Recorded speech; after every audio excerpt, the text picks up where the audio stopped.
राज्याला लवकरच स्वतंत्र विज्ञान तंत्रज्ञान मंत्रालय मिळणार असल्याची घोषणा मुख्यमंत्री देवेंद्र फडणवीस यांनी मुंबईत केली। गेली अनेक वर्षे विज्ञान क्षेत्राकडून राज्यात असे मंत्रालय असावे अशी मागणी करण्यात येत होती।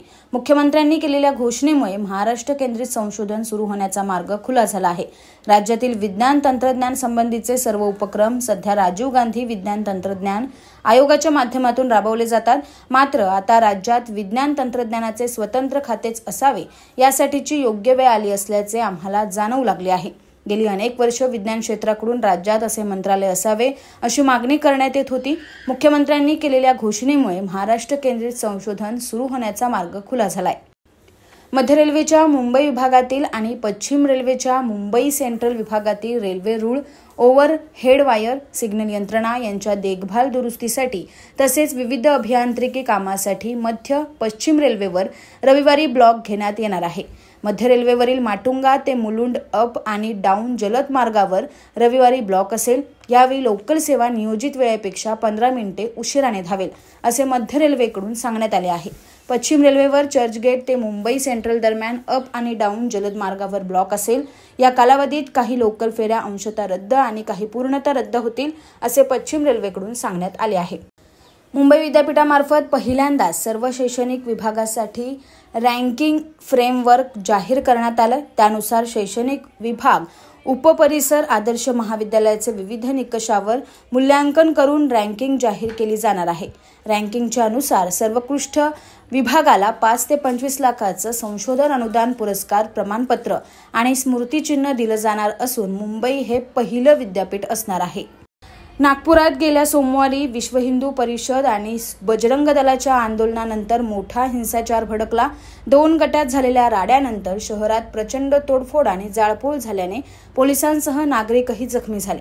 दंगलीनंतर या घटनेचे पडसाद सर्वत्र उमटत असताना या हिंसाचाराची दाहकता समोर आली आहे। मात्र या सगळ्या हिंसाचाराच्या घटनेचा सर्वाधिक फटका निष्पाप सर्वसामान्य नागरिकांना बसला आहे। अशातच नागपूर हिंसाचार प्रकरणातील पंचनामे आता पूर्ण झाले असून आगामी 2 ते 3 दिवसात मदत वाटप होणार असल्याची माहिती नागपूरचे जिल्हाधिकारी डॉक्टर विपिन इटनकर यांनी दिली आहे। किरकोळ कारणावरून नवऱ्याशी न पटल्याने 19 वर्षीय पत्नी माहेरी गेली। तिच्या आईमुळेच आपली बायको नांदायला येत नसल्याचा पतीचा समज झाला। त्याच रागातून त्याने आईसोबत रस्त्याने पायी जाणाऱ्या पत्नीचे 3 मित्रांसह एका कारमधून अपहरण केल्याची घटना तालुक्यातील पांगरी येथे 2 दिवसापूर्वी घडली। दरम्यान अपहरण नवरीसह तिच्या पतीला पोलिसांनी शिर्डी येथून ताब्यात घेतले। वैदिक पद्धतीने लग्न केलेल्या या जोडप्याच्या भविष्याचा विचार करून दोन्ही बाजूंकडून या प्रकरणी समेट घडवत प्रकरणावर पडदा टाकण्यात आला, परंतु पतीला मात्र जेलची हवा खावी लागली।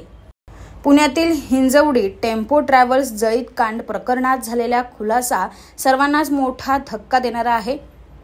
टेम्पो ट्रॅव्हलला आग लागली नाही, तर चालकाने काही गोष्टींमुळे आलेल्या रागातून गाडी पेटवल्याचं तपासात निष्पन्न झालंय। त्यामुळे चौघांचा जीव घेतल्याप्रकरणी आणि जीव घेण्याचा प्रयत्न केल्याप्रकरणी चालकावर गुन्हा दाखल करण्यात आला आहे। 3 कर्मचाऱ्यांचा जीव घेण्याच्या उद्देशाने टेम्पो ट्रॅव्हल्स पेटवून देण्यात आल्याचं हे कृत्य चालकाने केल्याचं तपासात उघड झालंय। मात्र ज्यांना जीवे मारायचे होते ते यातून बचावले आणि निष्पाप चौघांचा यात बळी गेला आहे। या प्रकरणाचा पोलीस कसून तपास करत आहे। दरम्यान या प्रकरणात टेम्पो ट्रॅव्हल्स चालक जनार्दन हंबर्डीकरने 1 लिटर बेन्झीन केमिकलचा वापर करून टेम्पो ट्रॅव्हल्स पेटवून दिली। मात्र प्रत्यक्षात व्युमा ग्राफिक्स कंपनीतून त्याने 5 लिटर बेन्झीन केमिकल आणल्याचं कंपनीच्या सीसीटीव्हीत कैद झालंय। हिंजवडी पोलिसांनी कंपनीतील सीसीटीव्ही फुटेज ताब्यात घेतले। जनार्दन हंबर्डीकरने कंपनीतून 5 लिटर बेन्झीन आणलं होतं। चालक हंबर्डीकरने 1 litre benzene chemical tempo travels पेटवण्यासाठी वापरलं असेल, तर मग हंबर्डीकरने उरलेलं 4 लिटर बेन्झीन केमिकल कुठे ठेवलंय आणि त्याचा वापर नेमका कशासाठी करणार होता याचा छडा पोलिसांना लावायचा होता। तसेच टेम्पो ट्रॅव्हल्समध्ये ही इमर्जन्सी एक्झिट जवळ अडथळा आणल्याचं समोर आलंय।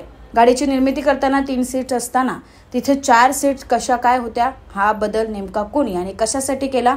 ही 4थी सीट नसती तर कदाचित इमर्जन्सी एक्झिट डोअर उघडता आलं असतं आणि 4 कर्मचाऱ्यांचा जीवही वाचला असता। घाटकोपर येथील महाकाय फलक दुर्घटना प्रकरणातील प्रमुख आरोपी आणि व्यावसायिक अरशद खान याला सत्र न्यायालयाने गुरुवारी जामीन मंजूर केला। याआधीही अरशद याने सत्र न्यायालयात जामिनासाठी अर्ज केला होता, परंतु त्याचा अर्ज फेटाळून लावण्यात आला होता। त्यानंतर त्याने पुन्हा जामिनासाठी अर्ज केला। तसेच प्रकरणातील इतर मुख्य आरोपींना आधीच जामीन मंजूर करण्यात आला आहे। गुन्ह्यात याचा सहभाग असल्याचे सिद्ध करण्यासाठी पुरेसे पुरावे असल्याचे सरकारी वकिलांनी सांगूनही त्यांना जामीन मंजूर झाला होता। त्यामुळे आपल्यालाही समानतेची वागणूक मिळायला हवी असा दावा करून अरशद यांनी जामिनाची मागणी केली होती। न्यायालयाने त्याची ही मागणी मान्य करून त्याला जामीन मंजूर केलाय। तत्पूर्वी दुर्घटनाग्रस्त महाकाय फलकासाठी अरशद याने परवानगी मिळवल्याचा आरोप होता, परंतु रेल्वे अथवा महापालिकेने केलेल्या तक्रारीत अरशद याला आरोपी करण्यात आले नव्हते। त्यामुळे आपल्या अशिलाला या प्रकरणी विनाकारण अडकवण्यात आले आहे असा दावा अरशद याच्या वतीने युक्तिवाद करताना वकील सना रईस खान यांनी केलाय। फलक लावण्यासाठी लागणाऱ्या आवश्यक परवानग्या मिळवण्यासाठी अरशद याने पोलीस आयुक्तांशी संगनमत केल्याचा मुख्य आरोप देखील त्याच्यावर होता। मात्र तपास यंत्रणेने या गुन्ह्यात कोणत्याही आयुक्तांना आरोपी केलेले नाही। यावरूनच तपास निराधार आणि पक्षपाती असल्याचे देखील खान यांनी युक्तिवाद करताना न्यायालयाला सांगितले। उल्हासनगर महापालिका आयुक्त मनीषा आव्हाळे या ॲक्शन मोडमध्ये आल्या असून त्यांनी कामात हलगर्जीपणा करणाऱ्या बांधकाम विभागातील अभियंत्याचं आधी डिमोशन आणि नंतर थेट निलंबन केलंय। आयुक्तांच्या या कारवाईने कामात चालढकल करणाऱ्या अधिकाऱ्यांचे धाबे दणाणले आहेत। उल्हासनगर महापालिकेच्या बांधकाम विभागातील कनिष्ठ अभियंता तरुण सेवकानी यांच्यावर ही कारवाई करण्यात आली। तरुण सेवकानी यांच्याकडे प्रभारी शहर अभियंता म्हणून चार्ज असताना कोट्यवधी रुपये खर्चूनही नेताजी गार्डनचा काहीही विकास झालेला नाही। याबाबत आयुक्तांनी चौकशी लावली होती। तसंच सेवकानी यांनी गेल्या 3 वर्षात पूर्ण झालेल्या कामांची बिलं सादर केली नव्हती। वर्क ऑर्डर देऊनही काही काम सुरू झालेले नसताना त्यात सेवकानी यांनी काहीही कारवाई केली नव्हती। त्यामुळे आयुक्त मनीषा आव्हाळे यांनी सेवकानी यांचा शहर अभियंता पदाचा चार्ज काढून घेत त्यांना कनिष्ठ अभियंता या मूळ पदावर पाठवलं होतं। तसंच त्यांना कारणे दाखवा नोटीस बजावली होती। या नोटीसला सेवकानी यांनी समाधानकारक उत्तर दिलं नाही। त्यामुळे शुक्रवारी सायंकाळी सेवकानी यांच्या निलंबनाचे आदेश आयुक्त मनीषा आव्हाळे यांनी काढले।